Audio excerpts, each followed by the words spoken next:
بسم اللہ الرحمن الرحیم۔ آج ایک اور اہم موضوع اسپیشلی عمر رسیدہ افراد کے حوالے سے، براہ راست دل سے اس کا تعلق تو نہیں ہے، لیکن آئے دن میں سنتا رہتا ہوں اور اکثر کبھی کبھار میں ان بزرگوں کو حرکت کرتا ہوا دیکھتا ہوں یا ان کے ہاتھوں میں کپکپاہٹ کا ایک خاص انداز، تو مجھے آئیڈیا ہو جاتا ہے کہ یہ ان کو وہ مرض لاحق ہونا شروع ہو گیا ہے۔ اور وہ کیا ہے؟ اکثر آپ نے ایک انگریزی ورڈ سنا ہوگا، پارکنسنزم یا پارکنسنز ڈیزیز۔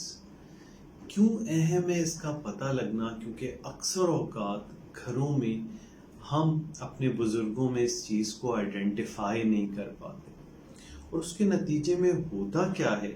کہ یہ بزرگ حرکت کرنا چھوڑ دیتے ہیں، بستر پہ رہنا شروع کر دیتے ہیں، ان کی ذہنی کیفیات متاثر ہو رہی ہوتی ہیں، جو ہم شاید ان تمام چیزوں کو بڑھاپے کا نام دے کر یہ سمجھ رہے ہوتے ہیں کہ شاید یہ ایج کا پروسیس ہے۔ لیکن امپورٹنٹ کیوں ہے اس چیز کو ارلی آئیڈینٹیفائی کر لینا؟ کیونکہ اس بیماری میں ہو کیا رہا ہے کہ دماغ کے اندر ایک خاص میڈیٹر یا ایک خاص رطوبت ہے، اور ایک خاص قسم کے جو نیورونز یعنی دماغ کے خلیے ہیں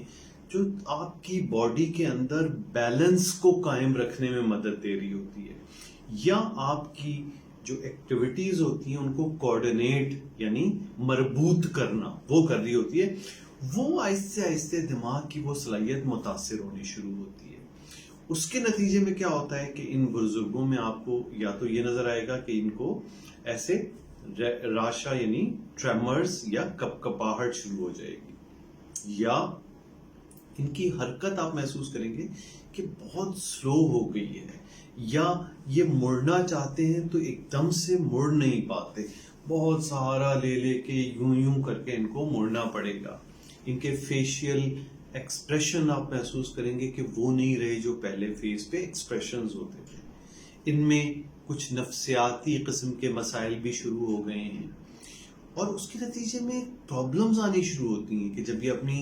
ایکٹیویٹی کو ریسٹرکٹ کر دیتے ہیں، اس سے کیا ہوتا ہے کہ ان کے مسل سٹیف ہونا، وہ حرکت نہ کر کے ان پٹھوں کی طاقت متاثر ہونا،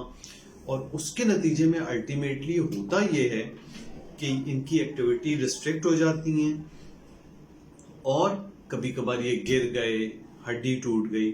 اس مرض کو ارلی آئیڈینٹیفائی کرنا یعنی اس کی ارلی تشخیص کر لینا بہت ضروری ہے۔ اس میں ہوتا یہ ہے کہ اس کو انسان ریورس تو نہیں کر سکتا، لیکن ابتدائی مراحل پہ دوائی یا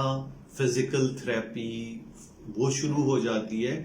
تو اس قسم کے بزرگ حضرات زیادہ عرصے تک فنکشنلی ایکٹیو رہ پاتے ہیں۔ الٹیمیٹلی تو اس بیماری نے سلو پروگریسو میں متاثر کرنا ہی ہے، لیکن اس کی آپ رفتار کو سلو کر لیتے ہیں اور مریض کو بہت جلدی بالکل بستر سے لگنے سے بچا لیتے ہیں۔ تو امید ہے کہ وہ جو علامتیں میں نے بتائیں بزرگوں میں خاص طور پہ، کہ اگر ان کو ٹریمرز آنے شروع ہو گئے، ان کی ایکٹیویٹی میں کوآرڈینیشن نہیں رہی ہے، بیلنس گڑبڑ ہو رہا ہے، کچھ یعنی نفسیاتی نوعیت کے مسائل ان کے ساتھ آ رہے ہیں، ڈپریشن، غصے آنا، یہ سب، تو اس کو محسوس کریں اور فوری طور پہ کسی دماغی ماہر کو، مجھے دکھانے کی ضرورت نہیں ہے، میں صرف یہ ویڈیو آگاہی کے لیے بنا رہا ہوں، کسی دماغی ماہر نیورولوجسٹ کو ضرور دکھا دیں تاکہ ان کا وقت پر علاج شروع ہو سکے۔ شکریہ بہت بہت سننے کا۔